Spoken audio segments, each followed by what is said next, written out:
A pleasant day, my dear learners, and also to the lovely people of this beautiful town of Concepcion, province of Tarlac. This is your teacher, Mylene, on board via 89.5 FM, your school on air. Once again, for another day of fun and learning in English 9. Our lesson for today is about figurative language. At the end of the discussion, you will be able to define figurative language, identify different types of figurative language, and create your own examples of simile, metaphor, idiom, personification, and hyperbole. Figurative language refers to the use of words in a way that deviates from the conventional order and meaning in order to convey a complicated meaning, colorful writing, clarity, or evocative comparison. To deviate means to depart, to digress, or to diverge from the usual prescribed or customary course. It simply means to veer away or to stray from the ordinary or the customary way of doing things. It is very useful when we want to convey or express something that is complicated. It also adds color to our writing, or creativity is enhanced, and our readers or our listeners can get a clear view of what we are talking about. And they make our comparison between two things, persons, more vivid and stronger. Figurative language involves descriptive phrases and sentences to convey a message and means something other than what is literally being said. It is used to help us understand or relate to ideas that are often complex and abstract.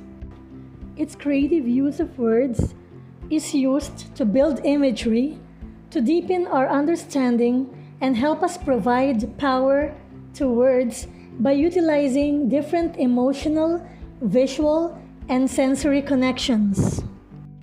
The definition alone gives us a clear picture of why we use figurative language, but let us further discuss about the importance of figurative language. Figurative language compares two unlike ideas to increase understanding of one. It describes ideas sometimes difficult to understand. It shows a deeper emotion or connection. It is used to influence the audience. It helps make connections. Makes descriptions easier to visualize. It elicits an emotion. Figurative language is very well seen in poetry. The Road Not Taken by Robert Frost. Two roads diverged in a yellow wood, and sorry I could not travel both, and be one traveler, long I stood. Drama. But Montague is bound as well as I in penalty alike, and 'tis not hard, I think, for men so old as we to keep the peace. Speeches. What is the actual situation in the Philippines? I think this Japanese explained the situation in the Philippines very well. Now let's discuss the types of figurative language. And oh boy, are there many! We are going to discuss the 10 common figures of speech. The first one is the simile. A simile is a comparison between two unlike things using the words like, as, or then. Example, the lunchroom was like a circus. Well, if the lunchroom is like a circus, it must mean that it is also chaotic or crazy. We are as busy as bees writing similes.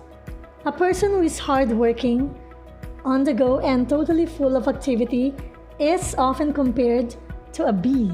That's why there's the expression, he is as busy as a bee. Another example is, he is larger than life. If someone is larger than life, that person attracts a lot of attention because they are more exciting or interesting than most people.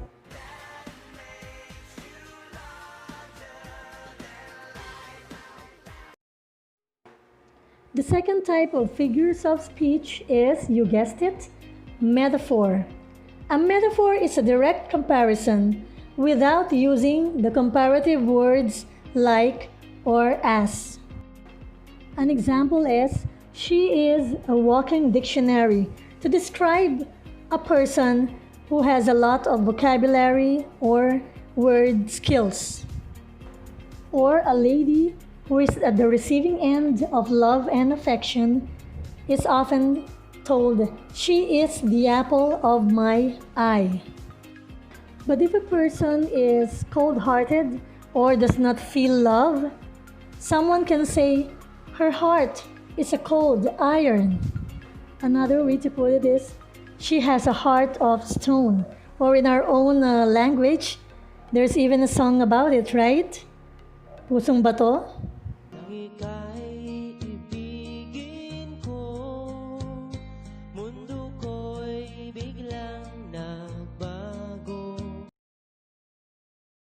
The third one is personification. Personification is attributing human characteristics to non-human things. For example, the chair squealed in pain when the hammer smashed it. The tree's limb cracked and groaned when lightning hit it. And we can almost feel the happiness of a mother when she says, my heart jumped when my daughter entered the room in her wedding dress.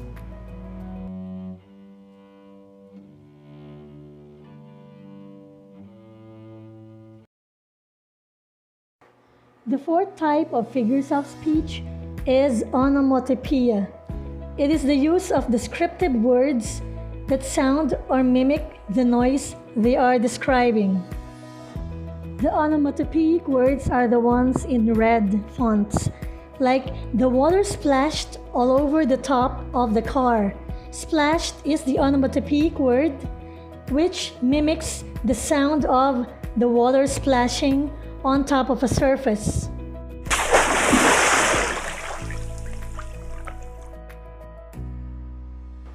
Owls screech through the night and keep us awake when we are camping.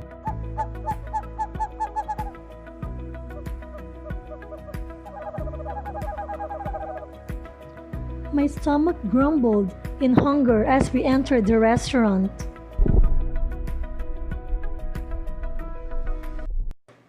The fifth type of figures of speech is oxymoron.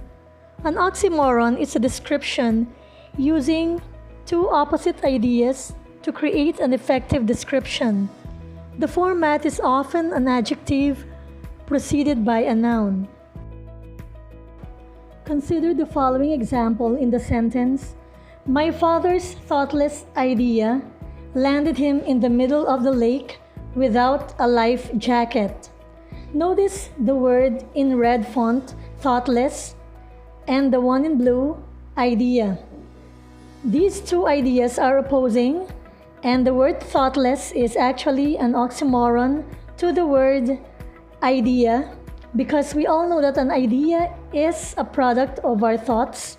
That is why when you say something is thoughtless or a thoughtless idea, it is something of the opposite, which emphasizes that some idea are not product of much thought, like what happens in the sentence. The next example is jumbo shrimp. The term jumbo shrimp is used as an oxymoron because jumbo is a word that means large or a very big size, whereas shrimp is used as a symbol of a person who is of small stature or small size.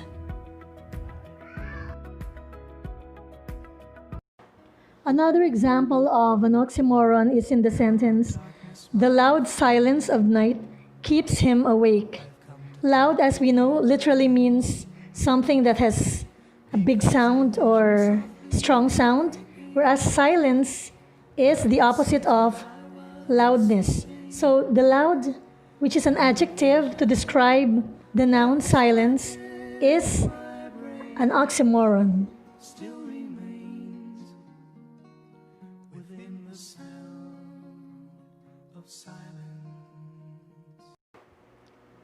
The sixth type of figures of speech is hyperbole. A hyperbole is an over-exaggeration used to emphasize an emotion or description. Sometimes, hyperbole also implements the use of simile and comparative words.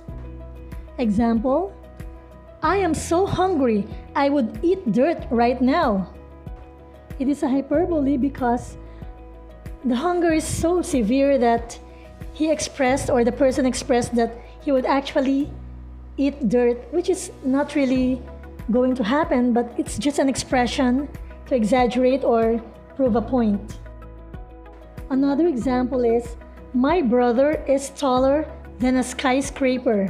As we all know, skyscraper is a building, usually referring to very tall buildings or structures, and the brother who is indeed tall is compared to a skyscraper, even told that he is taller than one, which is an exaggeration, of course.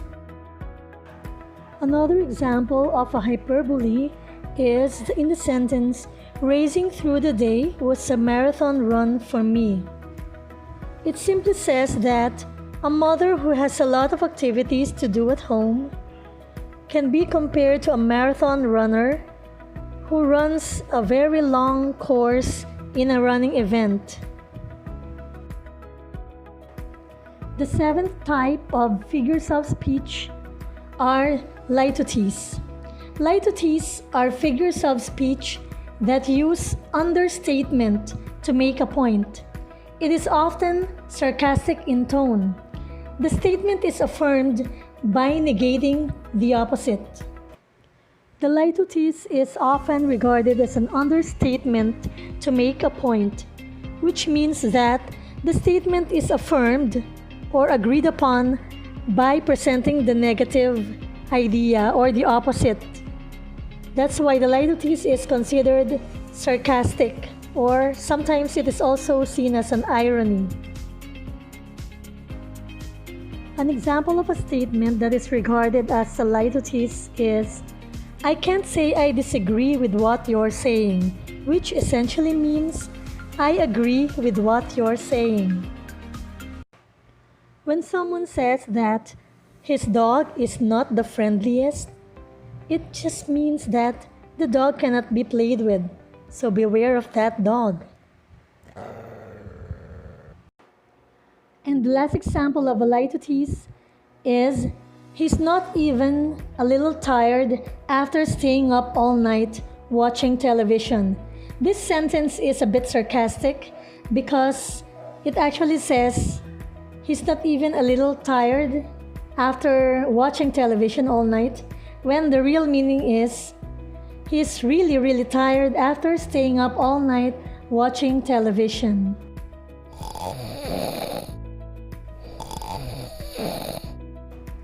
The eighth type of figures of speech are idioms, or what we know of as idiomatic expressions. An idiom is a commonly used expression that has acquired a meaning different from its literal meaning. In the sentence, "My grandmother's garden is flourishing because of her green thumb." Green thumb is a phrase that is used to symbolize a natural ability to grow plants. Another popular example of an idiom is in the sentence, "The children could not play football because it was raining cats and dogs outside." The phrase cats and dogs represent a heavy rain with heavy wind, the wind being represented by dogs and the rain by cats. In Greek mythology, it was believed that it came from the phrase katadoxa, which means contrary to belief and contrary to what is happening. That is why when it is raining cats and dogs, it is believed that it is raining unbelievably hard.